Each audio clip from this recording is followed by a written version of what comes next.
Please subscribe Ito Money Vlog.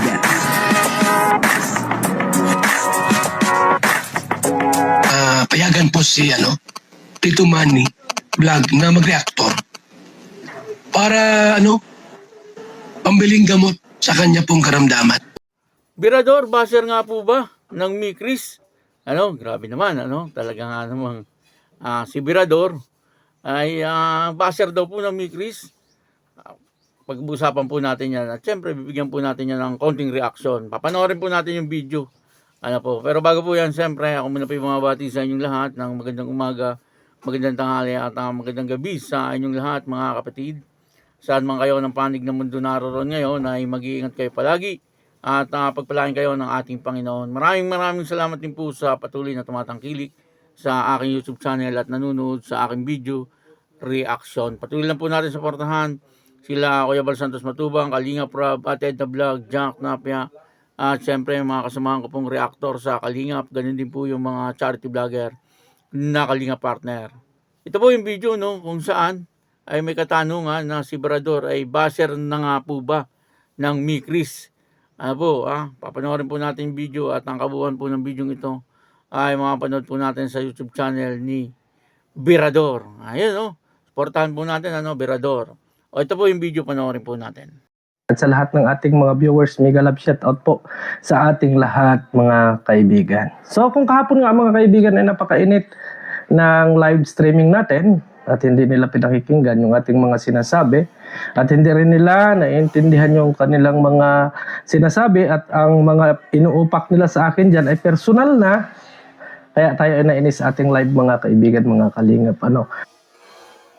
Pero ito yung aking paglilinaw mga kaibigan, mga kalingap. Yung love team ng Mikris ay hindi po kasama dito at hindi po ako basher ni Krista at ng Mikris. Doon lang po ako nagtatanong mga kaibigan, mga kalingap, doon sa mga kasamahan niya kung ano ba talaga ang plano. At tinuturuan ko sila kung paano sila makakapasok sa Kalingap. Sabi nga sa live ni Sir Julay Paunel, kung personal vlog at ay konektado lang kay Mikoy ay walang problema at hayaan nga lang natin. Kasi ang sabi nga ni Mikoy, mga kaibigan, mga kalingap, ay hinard niya lang yon para magkaroon sila ng channel at makatulong din sa kanila. As in, para sa akin, okay lang yon. Ay ang tanong ko dito mga kaibigan, mga kalingap, yung content ni Mikoy, mga kaibigan, sa kanyang pagsa-charity ay content din ng kanyang alalay. Ang tanong dyan mga kaibigan, tama ba? Kaya yan ay ating naitanong sa kanila mga kaibigan kasi hindi naman tayo kaagad ay mansisita o hindi naman kaagad natin sisitahin si Mikoy kasi hindi man natin kaawayan. Kung nakikita natin mga kaibigan na ang mga kasamahan niya ay nagbablog na hindi talaga kalingap. Ay kaso ang problema yung mga kaibigan ay yung beneficiaries ni Mikoy ay ibinablog na nung kanyang mga sinasabing alalay, mga kaibigan, at kanyang mga hinard para siya ay makapag-charity vlog. Hindi ko na hindi ko na kukwestiyonin about do sa mga sinasabi niya na paano siya makakapag-vlog kung siya ay mag-isa. Hindi na po tayo dyan. Wala na dyan. Kasi ang issue natin dito at ang sinasabi natin dito kung paano makakapasok sa Kalingap. Diba?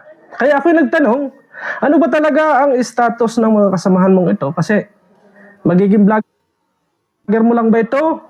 Or ipapasok mo sa Kalingap? Sabi nga ng mga viewers at saka ng mga panatiko ni Mikoy at yung iba ay ibinabas din tayo ng mga supporter ng Mikris, huwag kayong makisali. Kasi hindi po kami mag-aaway ni Mikoy at tinuturuan ko lang at pinapaalalahanan kung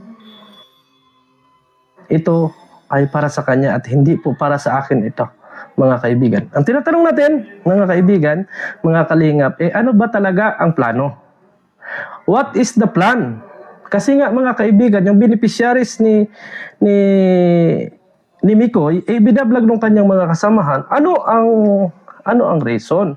Sabi nga niya ay editor, cameraman. Kung yun ang trabaho niya, kahit siya ay may vlog, para sa akin, mali yun na ibablog niya yung beneficiaries ni Mikoy.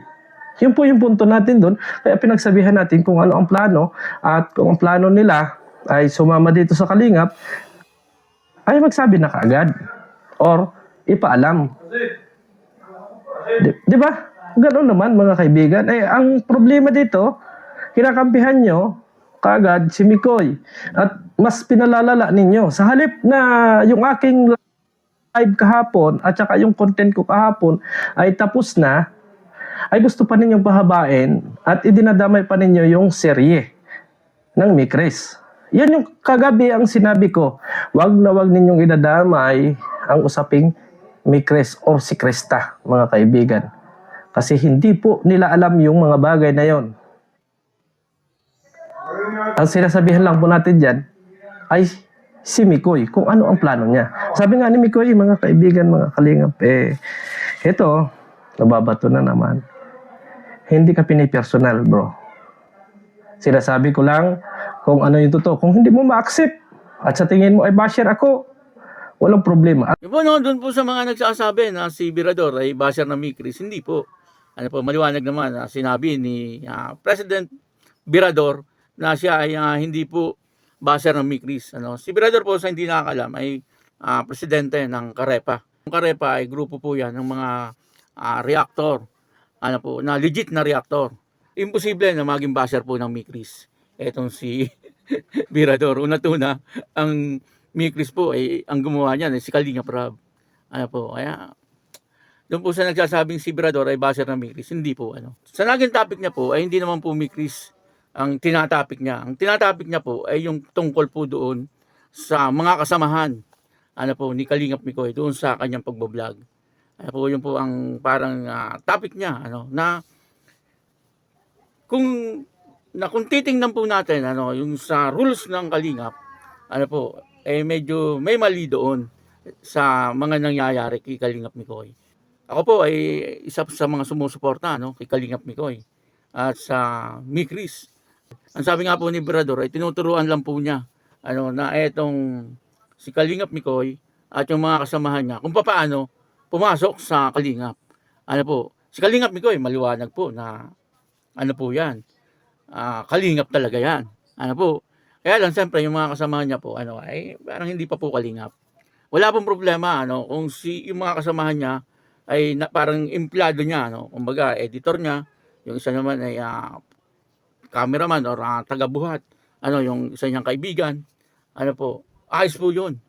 Ano kasi isa po 'yun sa makakaluwag siyempre sa pagbablog ni Kalingap Mikoy. Kaya lang ang problema, nagkaroon po sila ng mga channel ano po na ang content po nila ay parang content din ni Kalingap Mikoy. Ano, sabi nga po ni July Paunil, kung ang content daw po ng mga kasama, yung parang personal vlog, ano, yung mga nangyayari sa kanila sa labas, kumakain sila, yung mga ganun po ba, ano, ay wala naman daw pong problema yun. Pero, kapag kinontent na yung content ni Kalingap Mikoy, yung mga beneficiary ni Kalingap Mikoy, doon po nagkakaroon ng problema.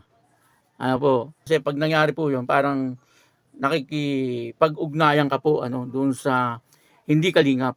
Ano po, naisa po yun sa rules na talagang pinagbabawal.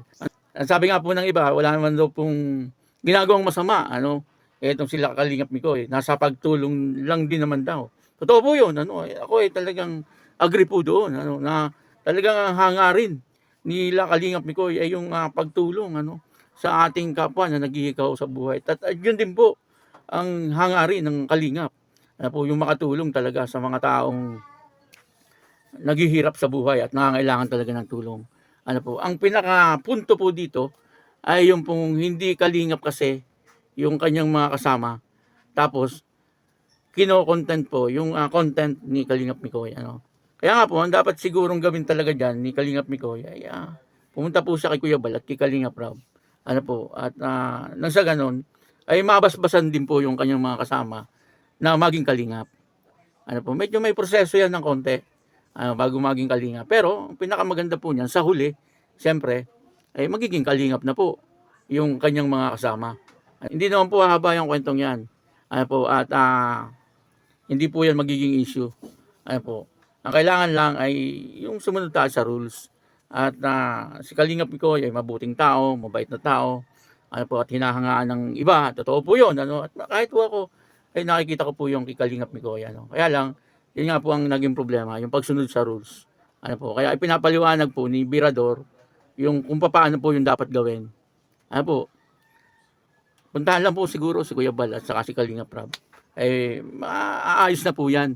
Ano po, kaya doon po sa mga followers at supporters ng Migris, eh wag po kayong mag-alala. Ano po, at yan naman po ay maayos. At sana, eh wag po kayong magsalita ng hindi maganda. Ano po, alam ko po na pinagtatanggal nyo si Kalingap Mikoy, pero ang ginagawa po ni Birador ay hindi naman po sa ikasasama ni Kalingap Mikoy. Sa ikagaganda pa po yun ang pagbablog ni Kalingap Mikoy. Kasi ang mga kasama niya ay magiging Kalingap din. Ano, magkakasama po silang lahat, ay puro po sila Kalingap. Kumbaga, ang community ay isa pa rin. Ano po, kaya yun, ano, maraming salamat po sa inyo lahat. At ako po si Tito Manny Vlog na nagsasabing God bless you all.